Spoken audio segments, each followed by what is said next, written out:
안녕하세요. 스펙스 시청자 여러분, 저는 끝판토론 진행을 맡은 장윤미입니다. 오늘도 정치의 고수 세 분 모시고 시작해볼까 합니다.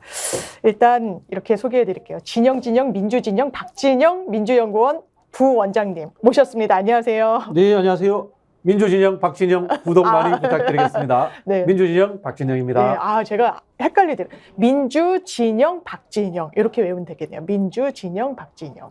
그리고 우리 이경 민주당 부대변인님 모셨습니다. 반갑습니다. 네, 안녕하세요. 이경TV도 있습니다. 이경TV입니다. 이경입니다. 네, 유성에서 출마를 준비하고 계시죠. 네, 그리고 요즘 핵 인싸라고 저희가 방송 들어가기 전에 이야기했던 요즘 정치 아주 앞을 내다볼 수 없게 숨가쁘게 달려가고 있는데 그 한가운데 계신 분 어렵게 모셨습니다. 우리 신인규 정바세 대표님 오셨습니다. 네, 반갑습니다. 안녕하세요. 민심동행 정과세 신인규입니다. 반갑습니다.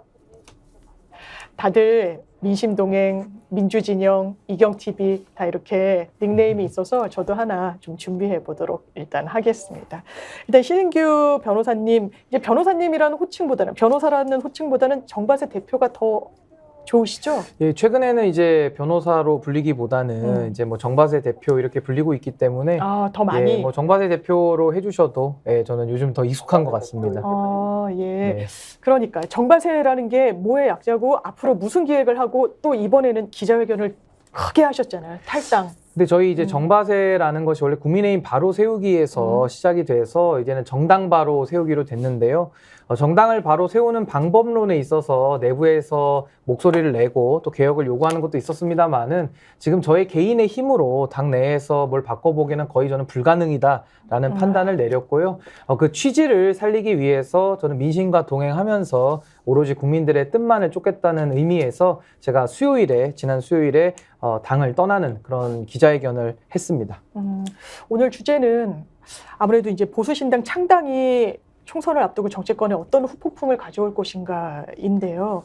일단 신인규 정바세 대표님 모셨고 신인규 대표가 탈당을 하고 신당 창당까지 암시하고 구체적인 행보를 걸으면서 상당히 많은 전망들 나오고 있어요. 이게 일단 뭐 이준석, 유승민의 신당 창당과의 연계, 그리고 어떤 연결고리를 갖는 것인지, 그리고 이런 큰 그림 속에 하나의 퍼즐이 먼저 맞춰진 건 아닌지 이런 이야기 나오는데 구체적인 어떤 계획, 행보, 앞으로 방향 이런 부분 좀 설명해 주시겠어요? 예, 저는 뭐 보수 진영에 들어와서 정치를 시작했는데요. 제가 사실은 이준석 대표 당대표 시절에 나는 국대다라고 하는 이제 대변인 공개 선발대회가 있었습니다. 거기서 제가 민심의 선택을 받아서 당에 들어왔고요. 또 들어와서도 저는 국민의힘 안에서 오직 민심만을 쫓아야 된다. 그 목소리를 일관되게 내왔는데요. 저는 이제 저의 선택이 국민의힘을 더 이상 내부에서 바꾸는 것은 불가능하다라는 결론을 내려서 그 믿음과 확신대로 저는 행동을 한 것이고 그 누구와 상의한 바도 없습니다. 그리고 이준석 대표와에게는 제가 미리 사전에 상의는 좀 했었는데 서로 좀 인식이나 이런 방법론에 있어서는 좀 차이점을 확인을 해서 저의 독자적인 행보를 하고 있는데 저는 뭐 어느 특정 정치인의 힘을 빌려서 제가 무슨 창당을 하거나 그런 정치를 하고 싶은 생각은 전에도 없었고 지금도 없고 앞으로도 없을 거고요. 오직 민심의 그 향방, 그리고 민심이 가는 길만을 저는 반보만 앞서서 제가 이끌어가는 이제 그런 정치를 해보고 싶습니다. 박진영 원장님은 기자회견 보셨죠? 어떻게 네네. 보셨어요? 잘 봤습니다. 그럼 앞으로 기대치 뭐 이런 부분에 대해서 또 아니면 정치 선배로서 조언해 주신다면 어떻게 말씀 주시겠어요? 국회의원을 목표로 하지 말고 대통령을 목표로 했으면 좋겠습니다. 이번 총선에도 신인규 변호사가 쏘아올린 이 신호탄이 어떤 여파가 좀 있을 거라고 전망하시나요? 저는 뭐 정계 개편의 시발점이 될 것이다. 그리고 그 정계 개편은 윤석열 정부의 임기를 채우지 못하는 상황과 연결될 수 있다라는 그런 해석을 내놓고 싶고요. 12월 27일을 또 한번 기대하게 해보는 선제적인 중요한 날짜가 아니었나 그런 생각이 듭니다. 12월 27일 말씀 주신 거는 어떤 의미를 담은 건가요? 그러나 이제 대장동하고 도이치모터스하고 쌍특검이 올라가는데요. 예. 사실 뭐 대장동 특검은 크게 중요하지 않고요. 도이치모터스 특검은 민주당에서 윤석열 정부 퇴진이라든가 탄핵 이야기를 꺼내지 않더라도 대통령의 부부에 해당되는 분에 대한 사안이기 때문에 결국은 대통령이 임기를 채우지 못하는 상황으로도 이어질 수 있다 이렇게 생각하고 있습니다. 이게 하나의 그러면 신인규 정관세 대표가 쏘아올린 이 정계 개편의 신호탄이 보수의 어떻게 보면 균열의 하나의 또 첫 단추일 수도 있고 그 연결고리가 점점이 있는데 앞으로 정치 일정 중에는 12월 27일에 그런 쌍특검 일정이 있고 보수의 균열이라기보다는 네. 보수의 재구성이죠. 재구성이고 재구성. 보수의 정상화가 아닌가 재구성과 그렇게 정상화. 이야기하고 싶습니다. 이경 대변인님은 어떻게 좀 평가하시고 보셨어요? 보수의 재구성, 보수의 정상화 이런 표현 진짜 많이 나오는 것 같아요. 왜 그러냐면 네네. 윤석열 대통령이 당초에 본인이 보수가 아니라고 얘기를 했었고요. 국민의힘을 어쩔 수 없이 들어간 당이라고 얘기를 했습니다. 지금 윤석열 대통령 이하 집권하고 있는 당이 진짜 보수 당인가라는 의심이 들 정도로 그 내부에서 다선 의원들의 목소리가 전혀 나오지 않고 있는 상황입니다. 지금 현재까지는. 근데 내부에서도 목소리가 왜 안 나오느냐, 공천과 관련된 것이 아닌가라고 해서 이제 움츠리고 있다라고 말씀을 많이 하시는데요. 그 모습이 진짜 보수의 모습인가 정말 의심스럽습니다.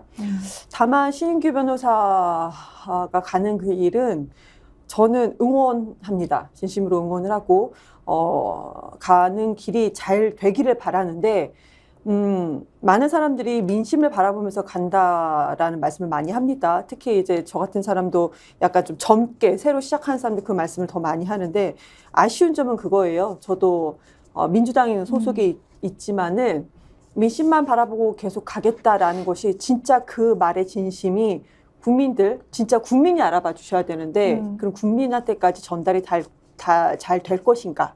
라는 그런 어려움, 과정이 분명히 험난한 과정이 있을 거라고 생각을 합니다. 그래서 박진영 그 연구원장께서도 말씀 주셨듯이 지금 우선 당장 총선에 무슨 당선돼서 자리를 얻겠다라고 한다면 아마 창당 얘기가 아마 못하지 않았을까, 신인규 우리 변호사께서 못하지 않았을까라는 생각이 드는데요. 그냥 지금 정치 진영, 지금 거대 양당 체제로 되어 있지 않습니까? 그렇죠. 이 판에서 새로운 큰 거대한 당이 탄생이 될 것이다라는 기대는 솔직히 하고 싶으나 어려울 것 같아요.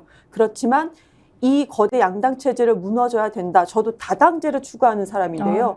그러면 그 시작점은 분명히 되지 않았나라는 생각은 듭니다. 그러네요. 지금 1,400분 넘게 같이 동시 접촉하고 계시는데요. 아르다 님이 이런 의견 주셨어요. 그러니까 지금까지 신인규 변호사님 이제 스펙스에 많이 출연하는 걸 보고도 이제 구독, 좋아요 이렇게 설정을 안 해놓으셨는데 이번에 탈당하는 걸 계기로 구독을 하셨다고 하시네요.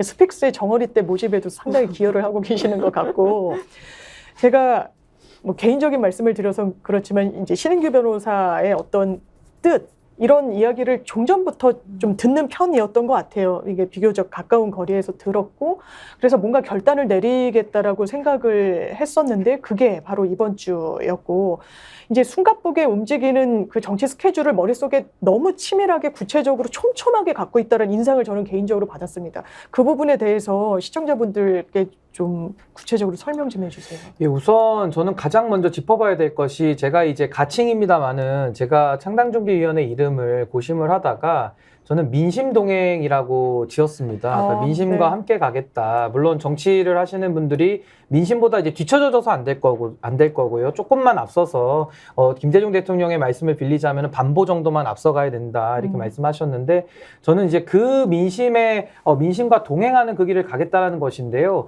사실 민심 이렇게 이야기를 하면은 국민들께서 말씀하시기를 아니 뭐 정치인들 다 자기 얘기가 민심이라 그러고 서로 국민이라 그러고 다 자기 국민 그 자기 뜻을 민심이라고 내세우지 않습니까? 저는 그런 정의는 틀렸다고 보고요. 그럼 제가 생각하는 민심은 어디에 있느냐?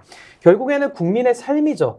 국민의 삶에 대해서 정치가 고민을 하고 주장을 하고 경쟁을 해야 되는데 지금 정치권은 저는 민심과는 너무 많이 동떨어져 있다. 그래서 여의도의 마음 여심이라고 저는 보고 그다음에 이제 민심의 한 가지 특징이 반기득권이거든요. 그러니까 반기득권에는 세대도 없고 성별도 없고 지역도 없습니다. 결국 기득권을 유지하고 더 사회를 쥐어짜려는 자들과 거기에 대해서 공정함을 요구하고 평등을 요구하고 정의를 요구하고 자유를 요구하는 시민들이 있는 거거든요. 저는 그 시민들 편에 서겠다는 것인데 이게 반기득권 그럼 너무 추상적이지 않습니까? 그렇죠. 이거를 핵심으로 말하면 저는 반독과점이라고 말을 하고 있습니다. 결국에는 양당 구조라는 것은 양당의 독과점이고요. 그 양당에서도 그 각 당의 모습을 보면 특히 국민의힘 경우에도 6070 한 세대가 모든 권력을 다 독점을 하고 있습니다. 그리고 한 일파가 독점하거든요. 그러니까 결론적으로는 한 일파의 60대, 70대 그 일파가 권력을 독점하고 그 권력만을 위해서 당원들을 소모시키고 국민을 소모하는, 전 이런 정치는 이제 좀 그만해야 되고, 여기에 대해서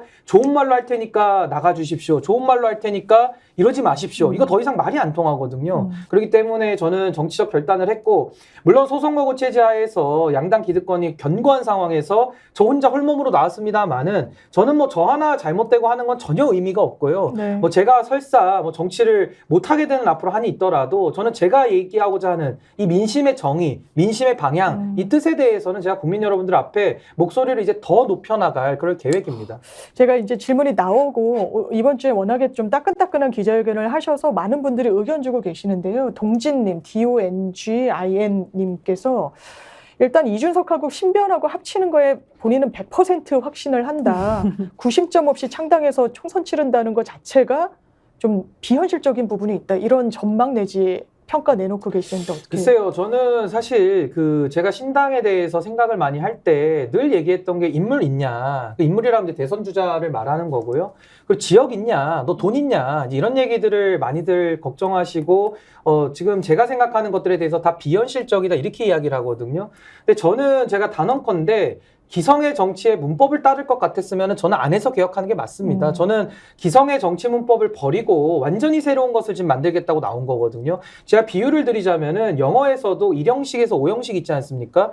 1형식 쓰던 사람이 5형식 쓰겠다 이러면은 변화가 아니죠. 저는 언어의 교체, 결국 영어를 한국어로 바꾸겠다라는 그런 담대한 구상을 갖고 지금 나온 거기 때문에 제가 이제 엊그제 탈당을 선언했고, 아직 제가 제 창당 그림도 보여드리지 않았는데, 거기에 대해서 이준석 대표가 어떻니, 뭐 유승민 대표랑 같이 하느니, 아니면 뭐 이것이 과연 되겠느니, 일단은 좀 한번 보시고 그 이후에 평가를 해도 저는 늦지 않는다 이런 생각을 하고요. 제가 한 가지 포인트만 말씀을 드리자면은 저는 딱 하나입니다. 결국 정치가 여의도, 정당 그 내부의 독과점 속에 매몰돼서는 안 된다. 결국에는 한 걸음 더 국민 속으로 들어가는, 민심과 함께하는 정치가 돼야지, 이것이 정치인들만의 놀이가 돼가지고는 정치 기득권만 더 강화시킬 뿐이고 국민들의 삶은 더 불행해지고 우리 공동체는 더 위기에 처할 수밖에 없다. 저는 그 절박함만 가지고 나왔습니다. 그러면 아까 박진영 원장님께서 보수의 재구조화, 이제 재배치화, 그러니까 뭔가 질서의 재조화가 있을 것이다라고 말씀 주셨는데, 일단 신인규라는 전밭의 대표가 이제 국민의힘을 나왔고요. 이제 다른 제3지대로 나와 있는 거 아니겠습니까? 그렇다면 계속해서 그 후속 움직임이 어떻게 될 것인가에 굉장한 관심이 모아지는 것 같습니다. 아무래도 국민의힘 상황이 워낙에 좋지 않다 보니까. 그러니까 어떻게 보십니까? 이른바 뭐 이준석, 유승민 계속 거론이 되고 있고요. 그리고 결국은 이제 현재 국민의힘이 어떻게 하느냐에 달려 있는 거죠. 지금 뭐 물론 뭐 저하고 다른 판단일 수 있습니다만은 신인규 변호사가 탈당을 한 것도 국민의힘이 제대로 된 보수 정당으로서의 역할을 하지 못하고 윤석열 대통령의 사당화되었다라는 거 아닙니까? 그죠? 네, 네. 그런 부분에 있어서 결국은 보수의 가치, 또 보수도 민주주의입니다. 민주주의를 지키기 위해서 탈당했다라는, 현재는 이 조건에 의해서 탈당이 만들어진 상황입니다. 그러나 앞으로 이제 신인규 변호사는 조건이 아니라 본인이 만들어 가야 되는 거예요.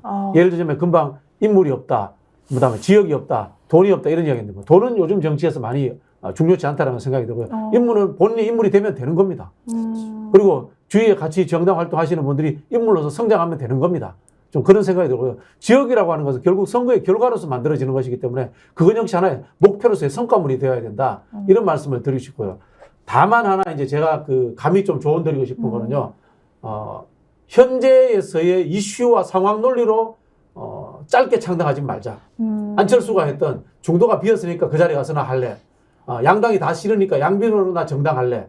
이런 것들이 아니라 국가 비전을 가지고 정말 100년 정당하겠다라는 목표를 가지고 했으면 좋겠다라는 조언을 드리고 싶고요. 저는 그 부분에 있어서 제대로 된 한국의 보수 정당이 나와야 된다 이런 생각이 들고요. 예를 들자면 이런 겁니다. 김영삼 대통령이 자유주의 보수다 이렇게 이제 이념적으로 구별을 할 수 있습니다.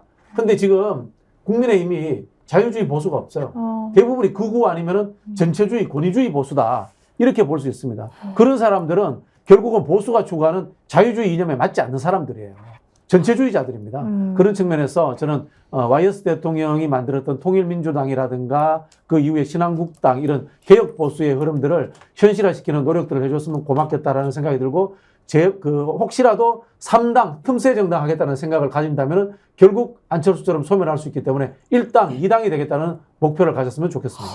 저는 요 말씀에 이어서 설명드리겠는데요. 저는 사실 제가 지금 생각하는 정치 결사체, 정치적 세력의 가장 그 특징은 저는 가장 선명해야 된다고 봅니다. 지금 나와 있는 정당들 중에서 가장 선명해야 되고요. 그 선명함이라는 것은 제가 보수정당 출신이기 때문에 그 보수의 정체성과 가치도 있겠습니다만은 저는 좀 더 의제 중심으로 가고자 하거든요. 그 의제가 분명해야 되고 거기에 대한 해결도 대안도 어느 정도 이것은 현실을 뛰어넘는 대안들이 나와줘야 국민들께서 저는 반응하신다. 그래서 가장 선명해야 되고 지금 국민들은 윤석열 정부에 대해서 많은 실망을 가지고 계시거든요. 그럼 견제와 균형을 잘해야 됩니다. 전 거기에 대해서도 제가 누구보다 목소리를 가장 유효하게 제가 높이겠다라는 것이고 또 하나는 제가 가장 싫다는 것이 제가 기회주의를 공격했는데 이번에는 제가 떴다방하고 학도병 정치 안 한다 이런 거를 말씀드리려고 하거든요.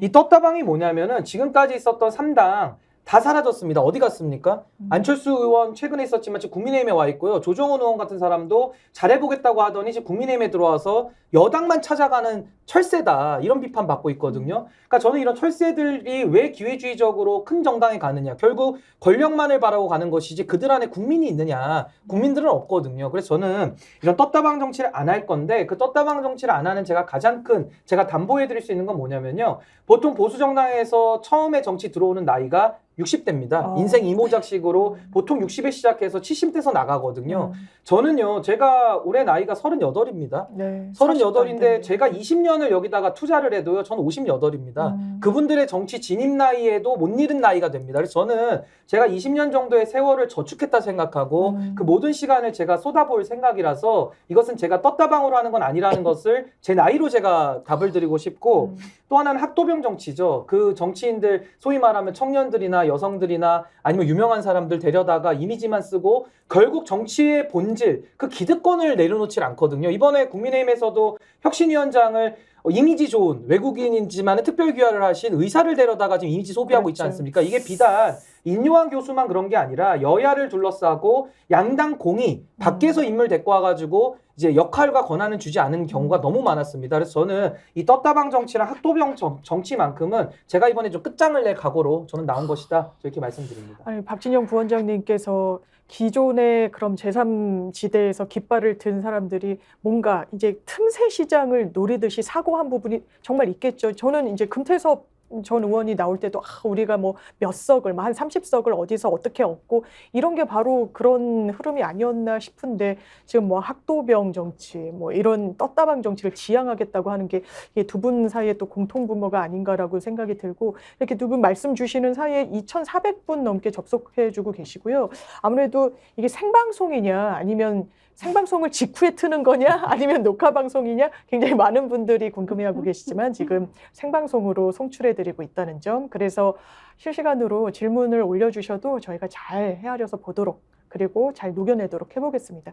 이경 대변인님, 아까 뭐 다들 저희가 지금까지 이야기 나눈 것에서 공통점은 하나의 신호탄이다, 시발점이 될 거다, 뭔가 이제 움직임이 정말 꿈틀꿈틀대는 거에서 더 커질 수밖에 없을 것이다 했는데, 그러면 이제 국민의힘 이야기를 계속 이제 좀 연장해서 한다면 제3지대의 뭔가 창당, 뭐 이준석, 유승민 이런 흐름, 그러니까 그런 분들의 탈당 흐름으로도 이어질 것으로 보이는지, 뭐 어떤 움직임이 있을 것인지 좀 전망해 주실 수 있으실까요? 우선 국민의힘에서 지금 여당입니다. 야당이 아니고요. 그렇죠. 여당인데 창당 얘기가 나오고 제3지대가 나온다는 것은 그것은 원인은 윤석열 대통령입니다.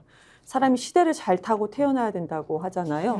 지금 신은규 변호사나 국민의힘에서 이준석 같은 그런 전 대표 같은 분들이 지금 윤석열 대통령의 시대를 잘 타고 지금 정치를 시작한 것은 아닌가라는 생각이 듭니다. 왜냐하면은 지금 국민의힘에서 여당임에도 불구하고 창당 얘기가 나왔을 때 국민들께서 들으시기에 불편함이 없으시거든요. 그게 당연한 것 수순인 같거든요. 것처럼 이제 받아들이는 그거에 대한 단계가 왜 창당을 됐다? 하느냐. 대통령이 있는데 대통령을 중심으로 정치를 좀 더 잘하고 대통령이 잘할 수 있도록 집권 여당이 일을 잘해야 되지 않겠느냐. 이런 목소리가 안 나와요. 아예 이제 윤석열 대통령을 바라보면서 희망이 없다라는 것을 국민들께서도 많이 느꼈을 거라고 생각을 합니다. 뭐 일례로 이번에 김건희 여사가 아라비안 말을 만졌는데 이것이 국격이다라고 국민의힘 내부에서 저 그런 깜짝 얘기가 놀랐어요. 너무 네. 놀랐습니다. 네. 첫 번째 대통령실에서 그 공식적인 그 사진이 나온 것도 전 놀랐는데 국민의힘 여당에서 이것이 국격이다 표현했던 것이 상당히 놀랐습니다. 국민들은 안 놀라셨겠습니까? 상당히 많이 실망하고 되게 언짢으시죠. 네. 이게 어떻게 국격입니까? 그 영부인의 그런 행동. 실망하고 언짢고 놀랬을 거다라는 생각이 듭니다. 근데 우리나라 지금 지난 9월 기준까지 정당이 몇 개인지 아십니까? 48개입니다. 굉장히 많네요. 민주당, 국민의힘 다 포함해서요. 네, 네. 48개입니다. 그러니까 창당의 의미가 여러 가지가 있겠죠. 아마 그중에는 신인규 변호사님처럼 정말로 고든 마음으로 시작하셨던 분들도 계실 겁니다. 진정성 있게. 네, 진정성 있을 겁니다. 48개 당이 전체 다 뭐 계산 하에 이렇게 나온 거가 아니겠죠. 진정성을 가지고 진짜 국민만을 바라보면서 하는 것도 있을 거라고 생각합니다. 그런데 유독 그분들이 바라봤을 때 그 창당했던 그분들이 바라봤을 때는 신인규 변호사님 선택받은 분일 것 같아요. 이렇게 이슈화되는 것 자체가 참 선택받은 분이다라고 생각을 하고 언론이 주목하는 것 자체가. 그럼요. 그리고 국회에서 기자회견 하셨잖아요. 탈당 기자회견. 저도 같은 상근 부대변이지만 탈당 기자회견 제가 민주당에서 거기 한다고 신청하면 누가 해줄까요? 그거 국회의원이 같이 신청해줘야 됩니다. 궁금하네요. 그럼 누가 기자회견장을 누군지 잡아주는지. 아는데. 밝히지 않아요. 그 예의가 밝히지 아닌가요? 마세요. 알겠습니다. 밝히지 마세요. 네, 누군지 저는 압니다. 그렇지만 밝히지는 않겠습니다. 제가 이제 소통관에 있기 때문에 밝히지는 않겠습니다. 그만큼 많은 창당 세력들, 이미 창당했던 분들은 신인규 변호사에 대한 어떤 그러니까 그 부러움과 함께 좀 기대도 있을 거라고 생각을 합니다. 그러니까 아까 지금 질문 주셨던 원점으로 다시 돌아가서 짧게 말씀드리자면은 그럼 국민의힘에서 이제 계속 창당 얘기가 나올 거냐. 국민의힘에서는 대통령 때문에 창당 얘기가 처음부터 나왔습니다. 이준석 대표를 향해서는 창당하는 것에 대해서는 질문이 되게 많았고요. 근데 이번에 마지막까지 이준석 대표가 창당의 가능성을 어느 정도 열어놨고 절대 아니다가 아니었어요. 열어놨고 거기에 더해지는 말이 유승민 전 대표였습니다. 유승민 전 대표와 그럼 같이 할 수 있는 것이냐. 논의하진 않았다. 그렇지만 절대 같이 못한다. 라는 얘기까지는 안 했습니다. 갈 수는 없다고까지는 안 했다. 네, 그러니까 열어놨다라는 것까지입니다. 근데 지금은 당연한 순리적인 길을 따라간다고 생각합니다. 대통령이 이 모양인데요. 창당 얘기가 안 나오면 그것이 정상이겠습니까? 그러니까 뭔가 다시 그 이탈의 움직임은 지속될 수밖에 없을 것이다. 거기에 오히려 구심점 역할을 못하는 거. 그러니까 이탈하도록 오히려 부추기는 힘이 대통령에게서 기인한다라는 국민들께서 창당을 인정하는 그 힘이 그렇군요. 대통령이 원인이라고 생각을 합니다. 지금 이경 대변인님께서 말씀 주시는 사이에 3,000분 가까이 접속해주고 계시고요. 라라베리님께서 민주진영 박진영 구독자시라고 그래서 감사합니다. 전달해드립니다. 민주진영 박진영 구독 부탁드립니다. 많이 해주십시오. 그리고 라라베리님께서 계속 이제 박진영 원장님, 신인규 변호사님, 그리고 이제 이경 대변인에 대한 이제 응원의 말씀들 계속해서 박미라님을 비롯해가지고 올라오고 있는 상황이고요.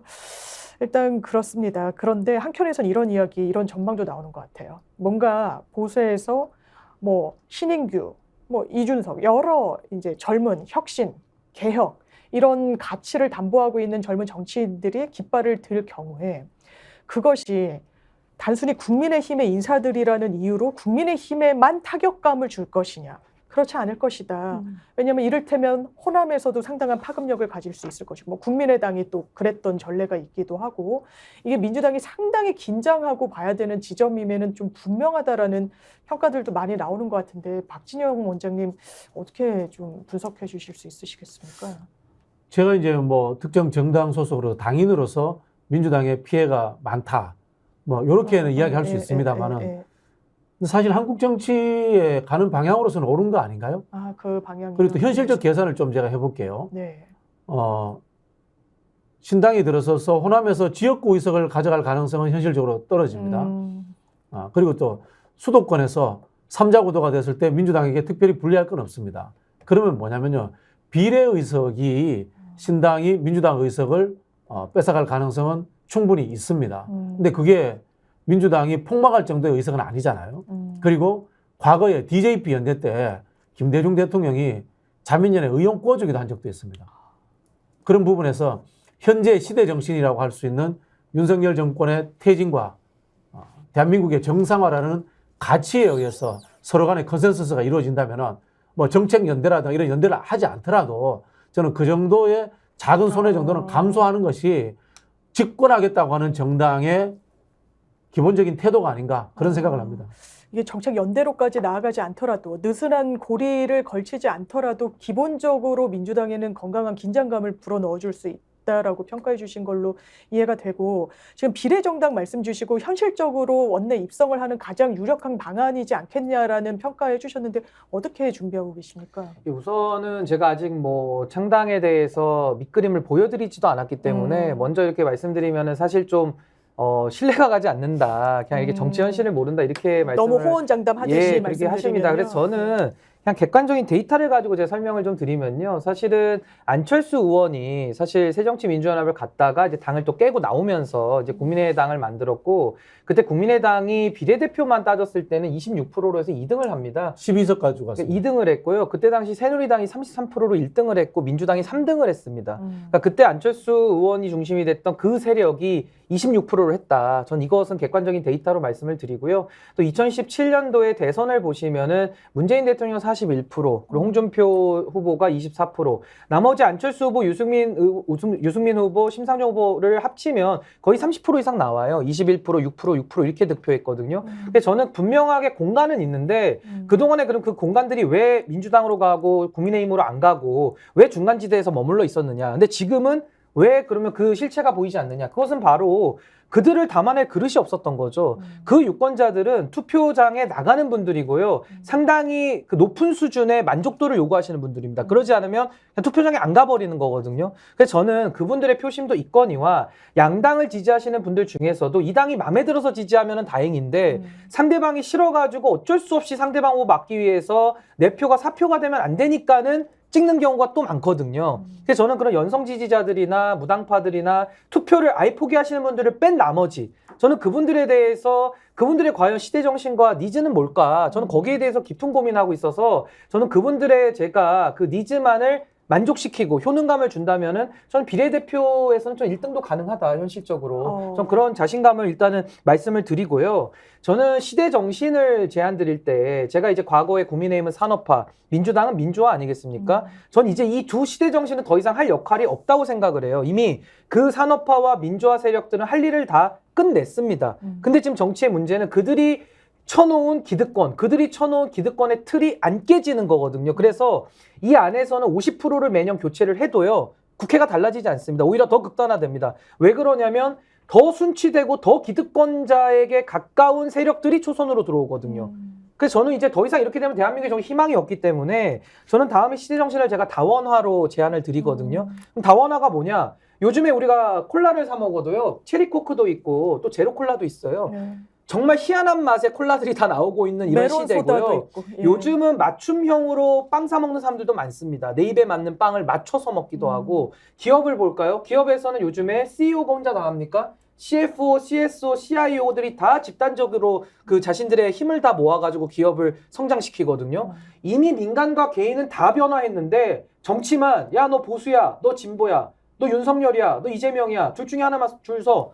그럼 거기서 어떤 잘못된 주장을 해도 바른 말을 못 합니다. 그리고 바른 말을 하면은 너는 보수가 아니니까 나가 이렇게 나오거든요. 그래서 저는 이것은 정치 행태의 구식이고 구태고 여기에 대해서 제가 나와서 목소리를 내고 이 문제 제기라도 하는 것이 저는 의미가 있기 때문에 저는 국민 여러분들께서 제 의견에 동조하신다면은 저의 그림도 한번 봐주시고 그러고 나서 저는 평가하셔도 저는 늦지 않는다. 아직 우리에게 시간은 많다. 저 그렇게 생각합니다. 스픽스에서 일단 적극적으로 실시간 채팅 올려주시거나 구독, 좋아요 올려주시는 분들은 아무래도 이제 민주당을 지지하시는 분들이 많으신데 계속해서 일단 신인규 변호사에 대한 평가 굉장히 좀 후하게, 너그럽게, 굉장히 용기 있다, 멋있다, 이렇게 또 대안이다, 신인규가 대안이다라는 취지로 말씀 주시고 신인규가 바른 말만 한다, 뭐 이렇게도 이야기를 해주시는데요. 일단 그렇다면 보수의 재구조화 뭐 이런 움직임이 가시화되고 있는 상황에서 윤석열 대통령의 선택은 어떻게 될 것인가도 상당히 좀 궁금한 것 같습니다. 지금 뭐 김한길 전 대표 이야기가 끊임없이 나오고 있고 뭐 이뇨한 혁신위원장도 뭐 김한길 대표의 뭐 사실상 추천이 있지 않았느냐 이런 이야기들도 나오고 있는데 그렇다면 이제 박성민 컨설턴트가 방송에서 대통령은 기본적으로 자기가 정말 이니셔티브를 세게 그립감을 가져가는 그런 신당 창당에 대한 어떤 동의는 항상 있다 뭐 이런 이야기를 하시더라고요. 윤석열 대통령도 그렇습니까? 왜냐하면 국민의힘은 지금 다 대통령 뭐 바라기라고 평가를 할까요? 굉장히 대통령의 말을 잘 듣고 거기에 거역하지 않는 분위기는 또 있는 것 같아서 윤석열 대통령은 어떻게 정치적 결단을 한국의 할까요? 모든 대통령이 그렇게 해왔지 않습니까? 아, 실제로 그게 역사에서 왜 그러냐면요. 네. 제도적으로 제왕적 대통령제가 만들어져 있습니다. 첫 번째는요. 미국 대통령에게는 없는 입법권이 한국 대통령에게는 있습니다. 아, 입법 권한. 예. 그리고 네. 미국 대통령에게는 없는 예산 편성권이 대통령한테 있습니다.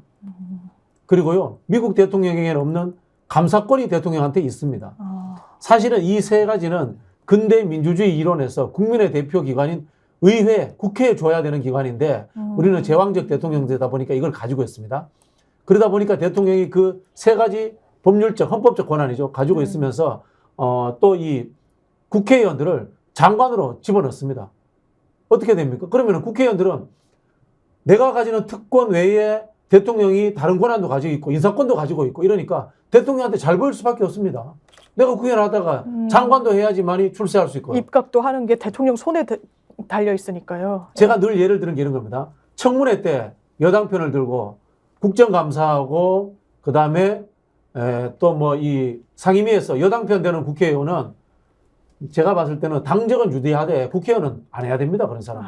국회는 기본적으로 상권 분립해서 대통령과 행정부를 견제하고 감시하라고 있는 조직입니다. 여당 소속 의원이었죠. 여당이더라도요. 네. 그래야 되는데 왜 대통령 눈치 봐가면서 정부 편을 듭니까? 그건 국회의원이 아닌 거예요. 그냥 당인으로서 최고위원이면 그렇게 해도 돼요. 국회는 그렇게 하면 안 되는 거예요. 민주당이 그래서 폭망한 거 아닙니까? 윤석열 대통령 청문회 때 민주당 국회의원들이 그 수많은 하자가 있는 윤석열 검찰총장 편들다가 지금 정권 뺏긴 거잖아요. 딱 그런 꼴인 겁니다. 그러니까 정말 좀 아프게 다가오는 것 같아요. 뭐 여야, 지금의 여야 할 것 없이 뭐 국민의힘이든 민주당이든 그렇다면 당인이 아니라 국민들로부터 선출된 정말 국회의원으로서의 역할을 제대로 했는지 아니면 하고 있는지 앞으로 할 수 있을 것인지 정말 물음표가 많이 쳐지는 것 같다는 생각이 또 이제 박 원장님 말씀을 들으니까 드는데요. 이경 대변인께서는 이제 논평도 상당히 날카롭게 쓰시고 이제 각도 대단히 선명하게 세우신다는 인상을 많이 받아요. 왜냐하면 회자도 많이 되고 하니까요. 그래서 윤석열 대통령의 실정을 상당히 많이 날카롭게 이제 지적해주고 계시는데 그래서 이제 윤석열 대통령의 의중 같은 것도 왜냐하면 논평을 쓰려면 그 사람의 어떤 의사, 의중, 앞으로의 행보 당연히 이제 전망을 하실 수밖에 없을 것 같은데 신당 창당 뭐 이런 부분 이야기도 나오고 있는데 뭐 전망 어떻게 해주실 수 있으시겠어요? 저도 들은 바에 의하면 윤석열 대통령의 신당 창당에 대한 자신감이 있다고 들었습니다. 자신감. 자신감이 있다. 네. 그리고 뭐 국민의힘 자체를 뭐 신당으로서 같이 뭐 만들어 갈 것이다라는 것을 얼핏 들었습니다. 대통령과 뭐 제가 소통하는 사이는 아니니까요. 네. 근데 윤석열 대통령 얘기할 때 제가 항상 얘기하는 것이 이분은 철학이 없다라고 항상 말씀을 드립니다. 철학이 없습니다. 국민들이 민심이 네. 어떻게든지 이해하지 못합니다. 본인들이 아까 그 말씀 주신 것처럼 입법, 예산, 감사 그런 전부 다 강력한 권한들을 가지고 있기 때문에 국민들의 마음 또한 본인 자체가 마음대로 할 수 있을 거라고 생각을 하는 것 같습니다. 그렇지만 그 민심을 정확히 파악하지 못하는 대통령이기 때문에 그런 위험한 생각을 할 수 있다고 보여지고요. 과거에 제가 지난주에도 말씀드렸는데 무슨 김영삼 대통령의 신한국당이라든지 김대중 대통령의 새천년 민주당 그리고 노무현 대통령 열린우리당이었죠. 그때 당시. 네. 이명박 대통령 같은 경우는 선거 4개월 전부터 이제 시작해서 한나라 민주당 그리고 박근혜 대통령은 먼저 들어가서 그때 새누리당이었죠. 새누리당을 예. 이렇게 만들고 나서 당명 정당을 이미 바꾸고 만들고 막, 비대위원 네. 들어서 만들고 나서 이제 대선에 출마를 했었습니다. 마지막으로 문재인 대통령 더불어민주당을 만들고 했습니다. 그런데요, 그분들이 지금 윤석열 대통령이 집권 2년도 안 됐는데 20%로 이렇게 지지율이 완전히 이렇게 폭락하고 추락한 분이셨을까요? 그렇지 않습니다. 제가 또 과거에도 우리가 총선 전에 뭐 지지율, 대통령의 지지율 6개월 전 지지율 이것도 좀 분석을 한 바가 있었는데 문재인 대통령이 당시에 50% 선이 무너졌다고 해서 49% 이게 뭐 엄청나다, 무너졌다 이렇게 하고 있는데 지금 윤석열 대통령 30% 무너졌습니다. 20% 후반대가 나옵니다. 근데 이것이 이런 여론조사 이거 처음이 아닙니다. 네. 또 얼마 전에도 몇 달 전에도 20% 무너진 여론조사가 나왔습니다. 본인은 하고 싶으나 국민이 관심 없습니다. 국민의힘 그럴 힘이 내부에서 없다. 네, 관심도 없고 국민이 관심을 없기 때문에 창당한다 하더라도 도로 지금 현재의 국민의힘 당 맞게 되지 않을 거라고 생각을 합니다. 제가 지금 3,600분 접속해주고 계시는데요. 5959님이 주신 말씀이 좀 와닿아서 이제 신은규 변호사한테 부탁하시는 말씀 같아요. 그러니까 본인은 이제 DJ 노무현의 정신을 구현한 민주당의 지지자였고 아마 과거형으로 말씀 주시는 거 보니까 지금은 마음이 조금 이제 돌아서신 것 같아요. 이제 신은규 변호사가 창당을 하면 내가 지지할 수 있을 것 같다라고 하시면서 그렇게 당부를 하시네요. 지금 저도 20대 친구들을 자주 만날 기회가 있는 건 아니지만 만나보면 남녀의 생각이 너무 극과 극으로 치닫고 굉장히 평행선을 달리더라고요. 본인들도 그렇게 진단을 하더라고요.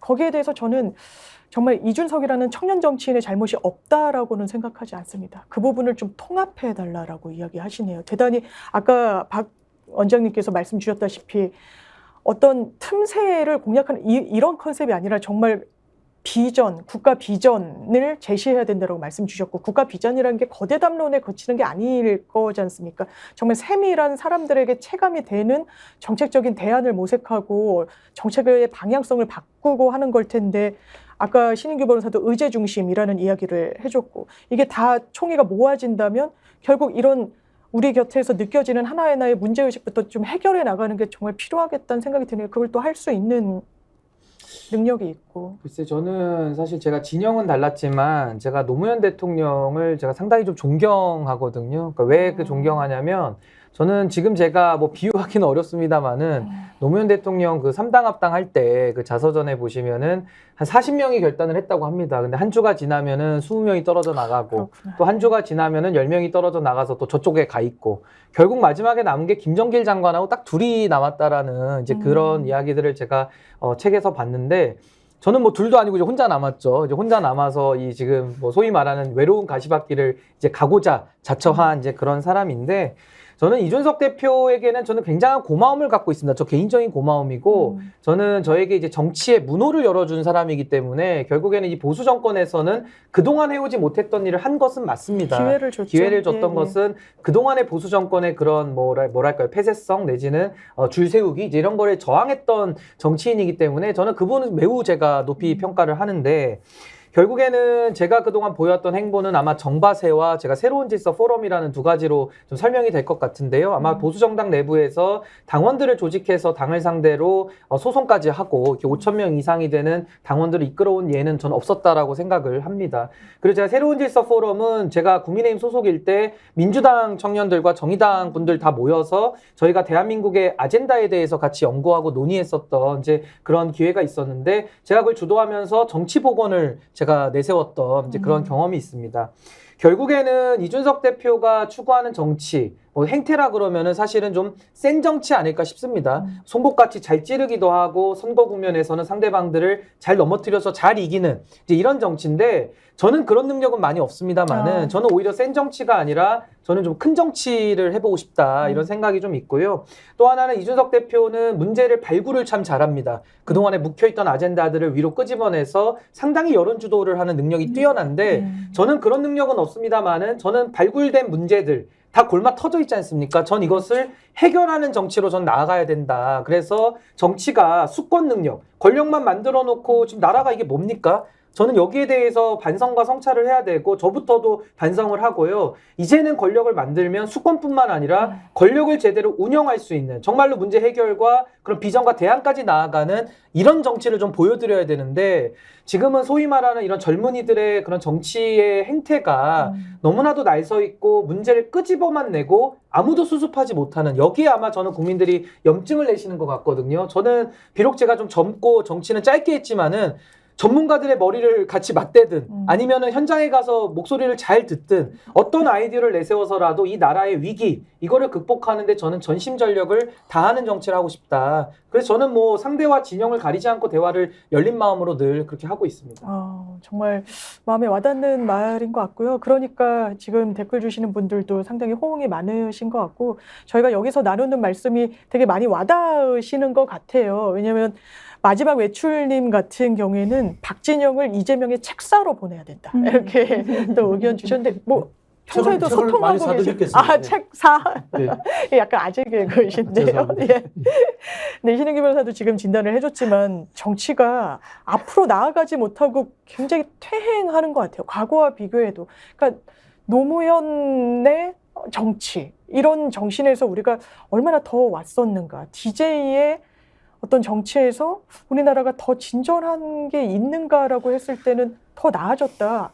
이렇게 평가하지 않고 오히려 정치권에 오래 몸을 담으신 분들께서는 과거가 더 좋았다. 이게 단순한 과거 향수가 아니라 어떤 여의 통합이나 대화나 이런 부분에 있어서 많이들 말씀 주시는 것 같은데 박진영 원장님 어떻게 되는 거예요? 정치가 지금 발전한다고 보세요? 아니면 퇴행한다고 보세요? 20년째 퇴행하고 있습니다. 20년째 심지어? 저는 봤을 때 이제 YSDJ라는 두 분은 이제 민주화 운동을 하면서 정당 민주주의라든가 정당 현대화에 대해서 큰 관심이 없었던 건 사실이에요. 이제 그 뒤로 제일 많이 발전했을 때가 노무현 대통령과 이회창 총재 때가 정당 조직이라든가 정당의 가치 노선 이런 게 제일 많이 발전하지 않았나 뭐 그런 생각이 들고요. 그 뒤로는 좀 더 이제 오히려 더 퇴행적이 됐다 이런 생각이 들고 냉정하게 평가하면은 한국의 정당은 단독 집권할 수준이 안 되는 정당들입니다. 현재 다. 정당 하나하나 떼놓고 네, 봤을 하나하나 때 떼놓고 평가를 보면 정확하게 해보면요. 그래서 문재인 정부 초창기 때 2017년에 대선 직전에 국민통합위원회 연정위원회라는 걸 만들었어요. 그 내용이 뭔가 하면 문재인 후보, 그다음에 안철수, 유승민, 그다음에 심상정까지 해서 연립정부를 구성하자는 아이디어를 냈고 후보가 그걸 받아들였습니다. 근데 당선되고 그걸 뭉개했죠. 내가 누가 뭉개인지 알아요. 586들이 뭉개했습니다. 우리가 집권했는데 왜 나누죠? 이런 식으로 흐름이 잡혔는데요. 노무현 대통령 시절에 대연정 제안을 한 적이 있습니다. 주제는 지역주의 타파였습니다. 목표는. 영남에서는 특정 정당이, 호남이 특정 정당이 독점하는 구조를 타파하자고 해서 연정이라는 걸 던졌습니다만은 실제로 연정의 역사를 보면요. 독일에서 대연정을 함으로 해서 국가가 선진국이 됩니다. 이야기는 뭐냐면요. 정치적 통합뿐만이 아니고요. 관료사회라는 중앙집권화된 하나의 조직들을 정치권의 사람들이, 정치권은 뭡니까? 국민을 대표하는 사람들이잖아요. 그 사람들이 특권화된 관료 조직을 위에서 내다보면서 진보의 시선, 보수의 시선으로 같이 보면서 문제점이 뭔가 토론하면서 보는 기회가 됩니다. 그래서 합의되는 것들을 고칠 수 있습니다. 그래서 독일이 그때부터 완벽한 선진국이 됩니다. 지금 우리도 마찬가지입니다. 양쪽에서 봤을 때 외교 문제 있지 않습니까? 양쪽에서 다 문제가 있다고 이야기할 수 있습니다. 경제 문제, 복지 문제, 양쪽에서 차이가 날 수 있습니다. 그러면은 최소한의 우리가 공통으로 합의될 수 있는 것들을 가지고 합의를 보고 국가 조직을 한번 뜯어봐야 됩니다. 지금 한국 사회에 정치할 수 있는 사람들이 본인이 주인이라고 생각해요. 전혀 그렇지 않습니다. 한국 사회는 관료와 재벌입니다. 그게 현실입니다. 그냥 정치권은 뜨내기입니다. 국민의 대표가 뜨내기인 나라가 지금 대한민국이에요. 그러면은 저는 정말 합리적인 진보, 합리적인 중도, 합리적인 보수 세력이 한 번쯤은 같이 한번 정부를 구성해가지고 대한민국 사회를 선진화시킬 수 있는 그런 기회가 한번 만들어졌으면 좋겠어요. 그래서 여기 한 말씀만 보태자면은 정치가 해야 될 역할 저는 세 가지라고 보거든요. 첫 번째는 민심을 수렴하고 민심을 있는 그대로 대변하는 게 첫 번째고요. 그래서 정당이 존재하는 겁니다. 두 번째는 비전과 가치를 중심으로 대안을 만드는 능력. 이것이 두 번째고요. 세 번째는 의사 결정을 해야 됩니다. 근데 지금 대한민국은 의사결정을 못하는 건 당연하고요. 민심을 수렴하거나 대변하는 것조차도 안 합니다. 그럼 당비 왜 받습니까? 그리고 국고보조금을 왜 줘야 되죠? 저는 그런 근원적인 문제가 있는 사람이고, 전 노무현 대통령이 지역주의 타파하자고 대연정 제안했을 때 당시 한나라당, 그러니까 박근혜 대표가 일거에 이제 제안을 이제 거절을 했는데, 민주당에서도 다수가 반대했습니다. 거절을 했는데, 저는 노무현 대통령의 그 생각과 저의 생각은 일치한다고 봅니다. 제가 정바세에서 밀고 있는 구호가 뭐냐면요. 정치의 입구를 열고 정치도 경쟁하자는 겁니다. 근데 정치의 입구를 열어야 되는데 이 개방성이 없고 폐쇄적이거든요. 저도 처음에 정치하려고 할 때 아까 제가 이준석 대표한테 고맙다고 했는데 문을 열어준 사람이에요. 문을 열어주는 데가 없습니다. 지금도 시청자분들께서 집안에서 누가 정치하시는 분 빼고 정말 정치를 하고 싶다. 나도 나라 바꾸고 싶다. 어딜 가야 됩니까? 무슨 시험이 있습니까? 어디 입구에 들어가면 면접 시험을 봅니까? 뭐가 있습니까? 입구가 없어요. 그러니까 이게 참 하나의 문제라서 저는 입구를 열자는 것이 하나의 포인트고, 두 번째는 입구를 열고 플랫폼식으로 사람들이 들어옵니다. 들어오면 룰을 공정하게 짜서 그 사람들 경쟁을 시켜야죠. 그 경쟁이라는 것은 경쟁을 위한 경쟁이 아니라 결국에는 국민들을 위해서 누가 더 잘 섬길 것이냐. 우리 헌법 7조에 공무원들은 국민 전체의 봉사자라고 나와 있거든요. 봉사, 서비스업입니다. 대통령도 서비스고 국회의원들도 서비스, 공적인 서비스인데 지금 왜 공적인 서비스가 안 이루어지고 있죠? 여기에 대해서 문제 제기를 하는 건데, 지금 아까 박진영 교수님 말씀에 저는 너무 공감하는 것이 결국 대한민국이 재벌과 뭐 법조 내지는 뭐 관료. 언론, 아니 이런 관료들, 이 사람들이 대한민국을 운영하고 기득권을 숨어서 다 행사하고 있기 때문에 결국 선출직인 국민의 대표들이 들어가서 권한을 가지고 그걸 도려내고 썩은 데를 파내고 막힌 데를 뚫어내고 이걸 해야 되는데 이거 할 사람이 전혀 없습니다. 전혀. 그 저는 저 혼자 나와서 이렇게 떠들지만은 앞으로 방송에서 더 많이 불러주시고 더 많이 나가가지고 저는 목이 쉬어라고 더 얘기할 생각이고, 아마 박진영 교수님하고 이런 얘기도 토론하고 이러면 너무 좀 재밌을 것 같습니다. 우리 신인규 이제 대표님이죠. 네, 대표께서 정바세 대표. 아직 정바세 대표죠. 네. 약간의 오류는 좀 이렇게 그래서 저 저는 응원은 뭘 하지만, 적는다고 생각했는데 응원은 그걸 하지만 좀 오류는 지적하시는군요. 예. 좀 앞으로 하나하나 좀 체크를 하면서 좋은 정당을 만들었으면 좋겠어요. 지금 말씀 주시는 것들이 물론 옳은 말씀도 많이 있지만 마치 정치권이 모두 다 모든 정당이 썩었고 잘못된 것처럼 말씀을 주시는데, 그것은 국민의힘 내부에서 윤석열 대통령이라는 사람을 바라봤을 때 윤석열 대통령이 윤석열 대통령에게 아무 말도 못하는 집권 여당을 바라봤을 때 그 오류와 민주당과 타당 또 다른 당이 있지 않겠습니까?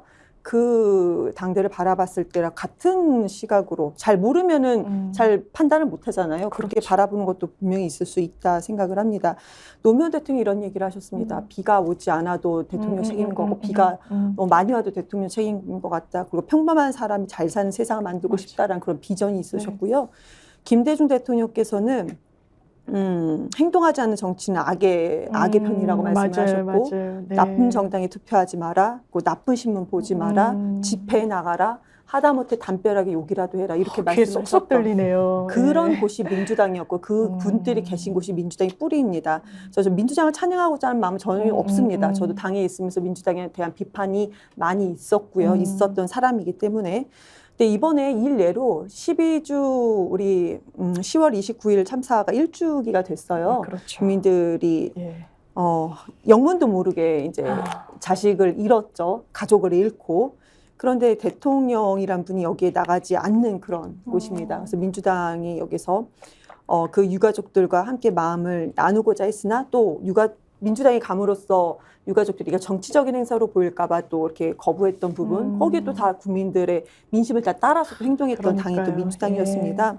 그리고 오늘 당대표의 말씀을 들어도 하나하나씩 본인이 체험한 것을 얘기했어요. 지금 짜장면이 7,000원이다. 네. 그리고 냉면이 15,000원이었다. 그렇더라고요. 그리고 이게 뭐 보릿고개, 그냥 지금 2분기보다 지금 7%란 물가가 올랐다. 그럼 경제 보릿고개라는 것을 대통령은 아시느냐. 그러니까 민심에서, 그러니까 민심을 이해하고자 하는 정당에서 이런 목소리가 당대표 입에서 나갔거든요. 그래서 모든 당이 잘못됐다라고 한다면은 더 많은 지지를 못 받을 수도 있다라는 생각이 듭니다. 반감을 사서 하는 거기 때문에요. 그래서 우리 정당이 무엇을 잘할 수 있다, 이 말씀을 더 강조해 주시면 더 좋지 않을까. 이거는 예. 저는 진짜로 잘 되기를 바라는 마음에서 응원을 드리는 거고요. 네, 다만 우리가 이제 소선거구제 형태에서 이제 연동형인 이런 걸 냈을 때 비례의석도 아까 뭐 다 마음에 맞아요. 예. 자신 있다고 말씀 주셨는데 현실적으로 큰 벽이 있을 겁니다. 그게 어느 정도나 될 것인지. 현실 정치라는 네, 뭐 벽. 중대선거구제 뭐 건역비로 됐을 경우 선거구제가 어떻게 변화가 됐을까? 그러니까 그것도 변수죠. 네, 그런 변수에 대해서도 좀 고민이 있을 것 같습니다. 근데 저는 민주당을 선택한 것을 후회하지 않았습니다. 네. 저는 대단히 의미 있는 것 같고, 또 민주당의 당원으로서 또 상근 부대변인이시니까 이제 민주당의 정신에 대해서 당연히 짚어주실 수 있다고 생각이 들고, 그래서 이경이 미래다 이렇게 의견 주신 분 계셨어요. 네, 이제 미래 정치 잘 해주시길 바라고, 저는 개인적으로 대단히 오늘 의미 있는 이야기들 그냥 단순하게 현안을 막 분석하고 이런 프로들은 차고 넘치는 것 같아요. 그런데 좀 비교적 큰 틀에서 우리가 미래를 어떻게 정치라는 게 얼마나 중요한지 지금 그 자리를 관료와 재벌에게 내줬다는 그 평가에 굉장히 고개가 끄덕여지고 정말 뜨내기가 아닌 자리를 굳건하게 잡는 정치인들이 있어야 되지 않을까 하는데 지금 저희한테 놓인 숙제가 있습니다. 이제 백 PD님이 준비해 주신 아주 비장의 마지막 카드라고 할까요?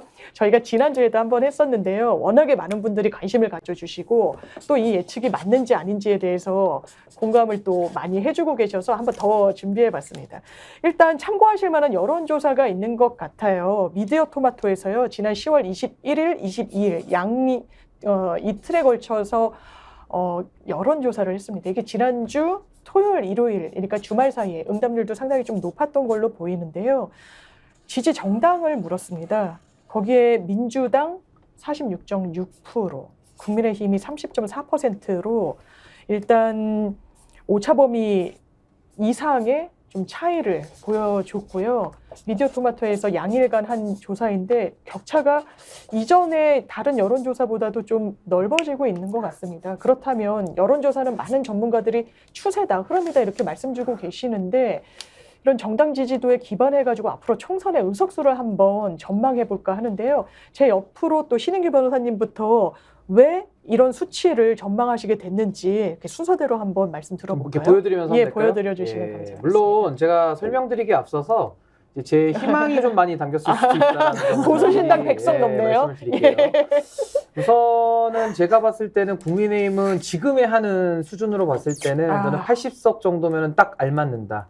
근데 이제 앞으로 저 80석은 40석이 되고 20석이 되고 아마 10석으로 줄어들게 될 운명이다. 먼저 말씀드리고요. 이제 그 산업화의 그 시대 정신이 다 있기 때문입니다. 그냥 시대적 흐름이라고 보시면 될 것 같고 저는 민주당 같은 경우는 한 110석 정도 제가 예상을 합니다. 왜냐하면 180석을 했었거든요. 당시에 위성정당을 양당이 다 공의 모두 해가지고 이제 반칙을 똑같이 다 했었는데 이번에는 뭐 그런 거 안 한다라고 한다면은 한 110석 정도 해서 아마 민주당도 민주주의의 그 시대 정신에 맞게 하다가 아마 저도 이 민주당의 낡은 틀은 저는 점차 이것도 50석, 25석 이렇게 전 줄어들어 갈 것이다. 저는 그렇게 보고요.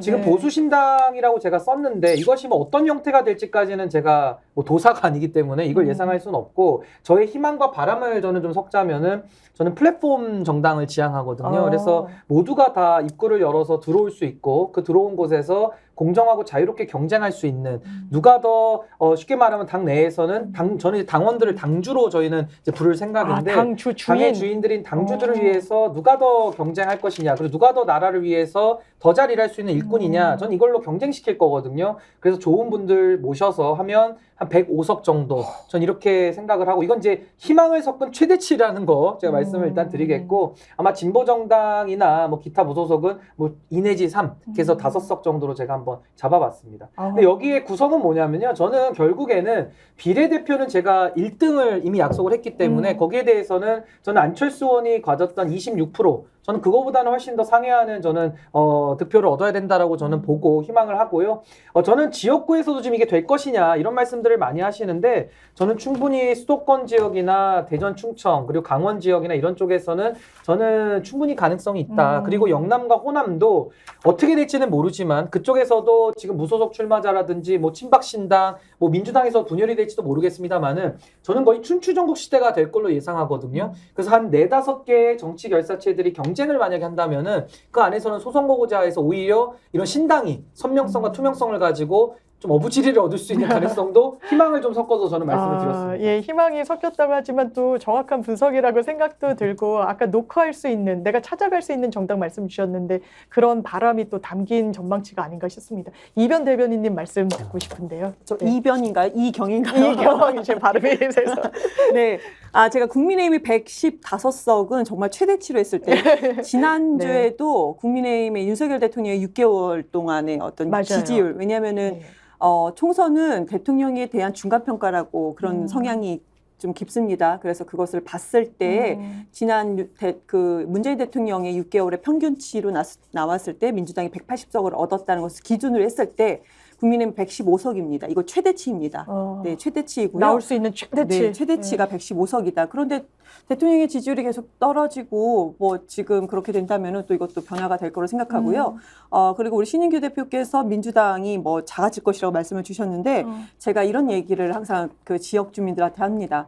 변하지는 않겠습니다. 그렇지만 발전은 하겠습니다. 이렇게 말씀을 드리거든요. 좋은 네, 말. 민주당은 뭐 박진영 교수님도 계시고 저 같은 이경도 있습니다. 변하지는 않고요. 발전을 할 당입니다. 정신은 변하지 않지만 그 가치나 뭐 이런 건 다 네. 변화해 나가겠다. 한마디로 나쁘게 변하지 않는데요. 좋게 발전한다. 이렇게 쉽게 아. 말씀드릴 수 있을 것 같아요. 그래서 민주당이 좀 더 민생을 알 수 있는 그런 정당 그리고 좀 유능한 능력 있고 잘 싸우고 일도 잘하는 정당이 될 수 있도록 저는 기대를 하고 있고요. 지난번에는 제가 보수 신당을 5석으로 하고 진보 정당을 기대치 맞아요. 10석, 10석 이렇게 기억나요. 했었는데 지금 보수 신당을 제가 10으로 썼다가 10으로 바꿨습니다. 왜냐하면은 이준석 대표가 창당 얘기를 아직 하고 있지 않습니다. 그래서 제가 드릴 수 있는 이 보수 신당의 10표는 모두 다 신인규 대표가 계시는 정당으로 몰표네요, 몰표. 몰표로 예. 가기를 좀 기대하는 바람이 있었고요. 그리고 진보정당은 솔직히 저는 뭐 지난번에도 말씀을 드렸지만 기본소득당이라든지 진보당, 녹색당, 뭐 정의당도 좀 더 건강하게 왜냐하면 정의당을 지지하셨던 분들도 많이 계셨어요. 지금 마음 아파한 것도 정의당이 바로 되기를 바라는 마음에 마음 아파하시는 거 아니겠습니까? 이런 정당들이 각각 잘 됐으면 좋겠다. 그래서 10과 5로 나눴는데요. 이거는 제가 다음에 말씀드리겠습니다. 네, 두 분 다 이제 수치도 언급하시고 어떤 객관적인 데이터에 근거했다고 말씀 주셨지만 약간 바람과 뭐 이런 부분을 녹여서 이렇게 버무려서 말씀 주셨다고 할 수 있고 마무리는 저희 박진영 원장님께 한번 들어보겠습니다. 기대됩니다. 제가 더 기대치를 많이 담았는데. 기대지가 너무 오 맞네요. 우리 이제 신인규 변호사 좋아하시라고 이렇게 담았습니다. 90? 와 네. 거의 설명해 주실까요? 저는 이제 뭐 신인규 대표가 아까 이야기했던 다원주의라는 데에서 굉장히 동의합니다. 지금 이 시대를 관통하고 있는 것은 정치적 다원주의와 그다음에 경제적 그다음에 복지의 영역에서 선진화입니다. 선진화와 다원주의가 저는 진보 보수를 막론하고 한국 전체를 관통하는 시대 정신이 아닌가 그런 생각이 들고요. 그런 부분으로 나갔으면 좋겠다는 생각이 들고. 근데 이 또 시대를 짧게 또 끊어서 보면은 진보 보수가 생각하는 시대 정신이 달라요. 지금 윤석열 대통령에 대해서 60% 정도가 반대하지 않습니까? 네. 그중에 한 55% 강력히 반대하는데 이분들은 윤석열 퇴진과 대한민국의 정상화를 시대 정신이라고 이야기합니다. 그리고 나머지 30% 보수라고 하는 분들 있지 않습니까? 네. 그분들의 신재 정신은 뭔가 하면 반민주당 반북입니다. 아직도 반복. 맞습니다. 그걸 근데 우리는 왜 그게 나빠졌냐라고 이야기하기 이전에 현실이 그렇다는 것을 인정을 해야 됩니다. 그럼 그걸 어떻게 허물어뜨릴 것인가에 대해서도 고민을 해봐야 된다. 저는 뭐 그런 생각이 들고요. 그래서 저는 신당이 보수를 재구성하는 그런 역할로 가야지 금방 말씀드린 6대3의 구도 내에서 무언가를 빼먹으려고 하는 그런 정당이 되지 않았으면 좋겠다. 그런 생각이 들고요. 그래서 모델은 안철수 당이 아니고요. 모델을 찾아가면 신인기 변호사 그때 태어났는지 모르겠는데 85년도 2.12 총선이라고 안 있습니다. 태어났어요. 못 태어났습니다. 예. 85년도에 2.12 총선이라고 있는데 그때 민정당이 있을 때입니다. 야당은 민한당이라고 관제 야당, 사쿠라 야당이 있었습니다. 근데 YS DJ가 미는 신민당이 돌풍을 일으켰습니다. 그래서 이 돌풍을 일으킨 신민당이 3당이 아니고 2당이 되어버려요, 바로. 그리고 6월 항쟁까지 이어지면서 전두환 군사정권을 몰아내는 87년 체제를 만들어냅니다. 그런 정도의 생각을 해야 된다는 말씀을 드리는 거고요. 두 번째는 이념적인 문제에서 갔을 때 88년도에 노태우, YS, DJ, JP가 나왔던 사자구도의 문제를 돌이켜 봐야 됩니다. 자, 노태우가 가졌던 표가 몇 %입니까? 36%입니다. 36%는 한국의 극우입니다, 사실은. 아까 말씀드렸던 반민주당, 반북 정서에 기인한 사람들이 36%라는 현실을 아셔야 됩니다. 그 다음, YS는 앞에서도 말씀드렸지, 보수 야당, 보수 자유주의입니다. DJ는 보수 진보주의, 자유주의 진보에 해당됩니다. 뭐, JP까지는 언급하지 않겠습니다만은 기회주의 보수다. 이렇게 봤을 때 저는, YS의 표와 JP의 표를 만들어서 뒤집어 엎는다면은 그리고 비례대표에 만족하지 않고 전국의 모든 지역구의 후보를 다 낼 수 있다면은 국민의힘을 뒤엎어서 2당이 될 수 있는 가능성도 있지 않을까 그런 기대를 해봅니다. 근데 저는 아까 제가 정치도 이제 개방되고 더 경쟁해야 된다 이 두 가지 제가 말씀드렸는데 제가 사실은 시대 정신은 제가 다원화라고 말씀드렸고 제가 정리한 다원화에는 이제 앞으로 더 밝히겠습니다만은 그 안에는 국제화라든지 분권화 그리고 융복합화라고 해서 제도의 선진화와 그런 것들이 다 들어가 있거든요. 그래서 이런 것들 다 국민 여러분들께 앞으로 이제 소개해 드릴 예정인데 이 다원주의가 굉장히 중요한 저는 시대 정신이라는 것을 다시 한번 강조하고요. 제 가치의 측면에서는 지금 민주주의도 좀 과잉됐다는 면도 있고요. 또 자유주의도 과잉됐다는 면이 있습니다. 저는 다음의 시대 정신은 저는 공화주의, 공화의 가치가 저는 다시 부활되는 그 공화의 소중함을 우리가 좀 깨닫는 저는 기회가 될 거라고 보기 때문에 저는 공화의 가치를 더 강조할 예정이고요. 마지막으로 저는 정치 행태의 면에서는 저는 정치도 이제 서비스업이 돼야 된다고 봅니다. 과거에 우리가 변호사들이 법조 문턱 낮추기 운동이라는 걸 했거든요. 그렇죠. 변호사도 없고 하니까 막 만나기도 힘들고 비싸고 이러니까 법조의 문턱을 낮추자. 이래서 시민들한테 법률 서비스를 개방하자 이랬는데 지금 변호사업을 누구도 군림한다고 생각 안 하고 이제 서비스업으로 많이 전환됐거든요. 그렇죠. 저는 이제 정치가 마지막 남은 거 아니냐. 물론 뭐 재벌과 관료까지 개혁하기 위해서라도 이 정치가 바뀌어야 되는데 이 정치가 우리 헌법 7조에 나와 있는 국민 전체의 봉사자, 이 서비스업으로 저는 내려가는 그러니까 정말로 더 국민 속으로 들어가는 깊숙이 들어가는 저는 군림하는 시대에서 더 낮은 자세에서 국민들을 섬기는 저는 그런 정치로 바꾸는 데에 제가 좀 일조를 하겠다. 저는 그 말씀을 꼭 드리고 싶습니다. 예, 신인규 진짜. 변호사님 굉장히 공부를 많이 하신 것 같아요. 저도 이제 네. 동의하는 부분이 한국의 공화주의의 부족이에요. 원래 이 근대 국가라는 것은 민주공화국이보다는 그냥 공화정이에요.